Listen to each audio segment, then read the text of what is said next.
Are you ready? Are you? Well, here it is.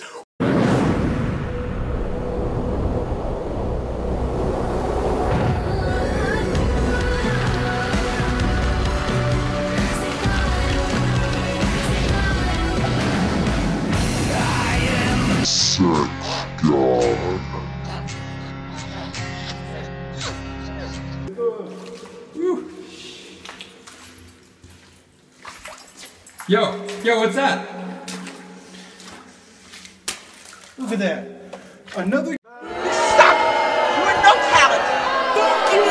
Fuck you! Yeah, that's right. You know, baby, it's another October, which means only one thing. It's time to get spooked out. I'm scared already. It's time for another The Month of Gorror, where this month is going to be jam-packed, filled with reviews for tons of scary horror movies. And of course, I'm going to be playing some video games that are supposed to be scary.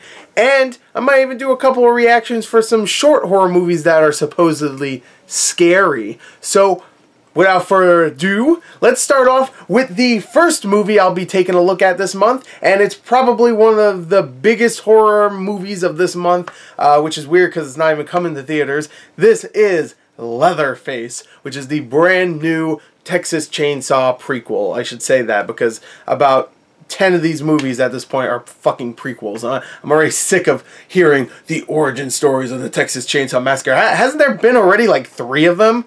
How many more are you gonna do? Anyway, this is a new one, and this one's called Leatherface, not to be confused with the third movie in the franchise, which is called Leatherface, the Texas Chainsaw Massacre 3.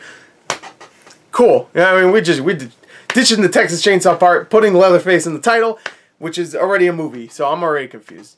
Let's talk about this movie, which is from the directors of Inside, which is a great horror movie. So hopefully this one's good. At least it's better than the last movie. I hope so, at least. Like I said, Leatherface is a prequel story to the Texas Chainsaw Massacre, but it's more of an origin story for Leatherface himself. We need to know exactly what happened to this guy before he became a deranged lunatic who wears people's faces, and uses a chainsaw to cut people up. Why does he do all that stuff? Why does he live in the basement of the Sawyer house? Why does he cut people up? Why does his family eat people? We need to know exact details of why, because that's how people work nowadays. They don't just let movies have mystery. Like, why does this happen? We don't need to have it explained to us back then. But now, in this day and age, we need to know exact details. Why is this happening?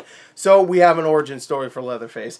And this movie, I'm not gonna lie, when I saw the trailer, I was like, this could be good. This looks a little creepy. This looks like it could have its moments. It could be maybe just a silly little movie like Texas Chainsaw Massacre 2, which I'd be perfectly fine with because I enjoy that movie. Or it could be something creepy like the original Texas Chainsaw Massacre. Or it could be something schlocky like The New Generation, or whatever the hell that one was called. The Next Generation? The one where he's a woman for whatever reason. I don't know. It could be something schlocky like that. I don't know. As long as it's not the Texas Chainsaw 3D, which was... But what we got is a movie that is not terrible. It really isn't. It has moments. There's a lot of blood. There's a lot of violence. It has maybe a couple of creepy moments that actually have some atmosphere to them. I will give it that. And it has a couple of characters that are actually kind of interesting. But what is the main problem with this movie is that it's trying too hard to shock you. It's really trying to shock you hard with some of the grotesque violence and things these characters do and certain subject matters. It really wants to shock you. It really wants to make it feel like the original movie, which the original movie sure had shocking elements to it, of course it did, but it wasn't grotesque. I mean, it was, but it wasn't like, oh, look all the blood, look all this violence, look all the geysers of blood, okay? One of the first times you see Leatherface, he just conks someone in the head, really, and they get knocked out. You don't really see that much blood, you just see him drag a body off, and then he closes the door. That's the first time you see Leatherface. At least, I could be wrong, maybe that's not the first time. I'm not a film fan, I'm just a fucking fraud. Well, that's not the point anyway. The point is that that's a scene in the original movie. The original movie has a scene like that where it's not over the top. People think Texas Chainsaw Massacre is a movie that just is filled with blood and gore and stuff like that. It is a terrifying film, but it's not just one of those movies, okay? It's way more smarter and way more terrifying. This movie has the tone of that movie, but then has the violence of some of the other Texas Chainsaw movies where there's blood gushing everywhere. Someone gets shot in the head. It's just everywhere, which, I mean, visually it's pleasing. It's practical effects, which I dig, which is way better than that Texas Chainsaw 3D movie, which used a lot of CG blood, which I was like, I get it. That is easier to use when you're using blood to squirt out at audiences because of the 3D effect, but it just doesn't look appealing at all. Here, they use practical effects, and I dig that, and when there's violence, I'm like, ooh, okay, ooh, that's a little much, but it just feels so hollow. It really does. The acting is pretty serviceable for the most part. Everybody does a decent job at least. Like, there's no real terrible acting here. There's some over-the-top performances, but for the most part, nobody here I can pinpoint is really bad. Stephen Dorff is in the movie. He plays like a vengeful sheriff, which, by the way, the first time I heard Stephen Dorff was in this, I was like, uh-oh.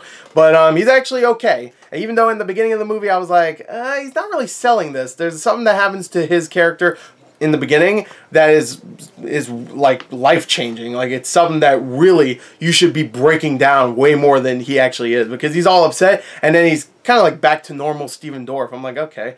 But towards later in the movie, he's good. Finn Jones, the immortal Iron Punch, is in this movie. He's here, and he's really a bland character. He kind of shows up for like 3 scenes and says his lines and he leaves. That's a typical Finn Jones performance, I guess.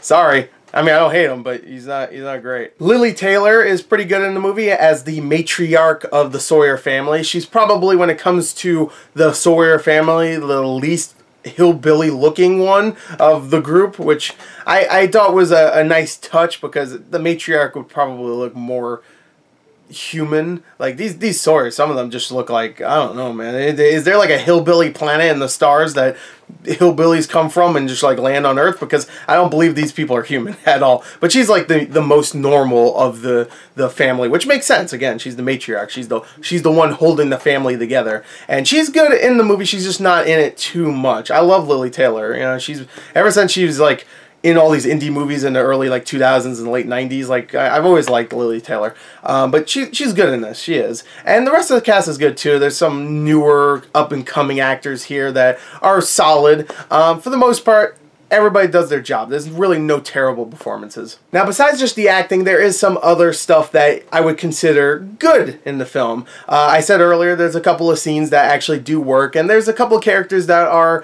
maybe likable. No, I wouldn't say likable, but they're interesting enough where I'm like, okay, I'm a little invested. But for the most part, there's nothing here that is wholly memorable. There might be some good scenes, but there's nothing that you'll be remembering after maybe a year. Like, a year later, you won't remember pretty much any of this movie. It might be fun at the time. You might enjoy it at the time. But when you consider some of the other movies in this franchise, like the first one and even the second one, this is just not going to really hold up. There's some good scenes, though. Like, there's a scene when characters are going into an RV, and it's actually kind of creepy and atmospheric. There's a scene at night in the forest, which is kind of creepy. There's a couple of good characters in this film, but it doesn't really, it doesn't become anything more than, yeah, it was good. It was good. It was good.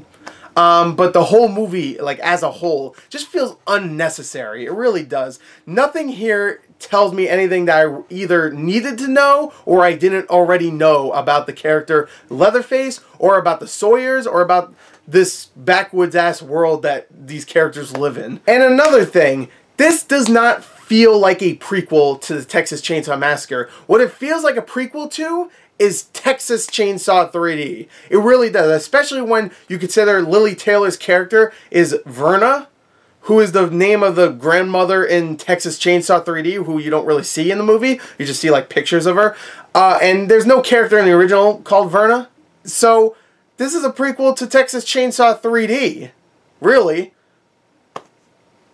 Fuck. And that's a shame, because I really thought they would just like forget that movie existed. I mean, it barely even made double its budget back, so not many people actually saw it, really. So I was hoping they'd say, nah, it didn't happen, don't want to see it. And even when you find out who Leatherface in this movie is, by the way, the twist is so fucking obvious. I couldn't believe they thought that was a good idea, to have a twist on who Leatherface really is in this movie. It makes sense that this would be a prequel to Texas Chainsaw 3D, because that Leatherface in that movie was a pussy. I'm just going to tell you right now. That one was a pussy. And when you find out who Leatherface really is, it makes sense. It actually makes sense that that character would grow up to be that Leatherface in Texas Chainsaw 3D. This movie feels completely unnecessary, and that's the reason why I feel like it's just not a movie you should watch. It might not be terrible. It's not. There's really not even terrible things in the movie. Most of it's either forgettable or it was okay. That was a good scene. And there's a lot of blood. You know, there's a couple of decent characters. There's an obvious ass twist. It's not even really all that well filmed. I mean, it's filmed serviceably, but there's nothing about this movie that, as a whole, I would say is worth watching. I don't know. It's a very confusing movie for me to review because I don't want to sound like I'm hating on it, because I really don't hate it. But it's a movie that I'm just like, whatever. You know, bleh. It's bleh. There you go. That's the noise I make for this movie. Bleh. That's it. So overall, I'd say Leatherface is a movie you could watch. It's not a terrible movie, but it's not something I would recommend. I'm going to give it a 18 out of 40. So there you go. That's my review for Leatherface. It's just it's a forgettable ass movie. It really is. It's very forgettable. And as a whole, it's not good. So there you go. Thank you, and until next time, goodbye.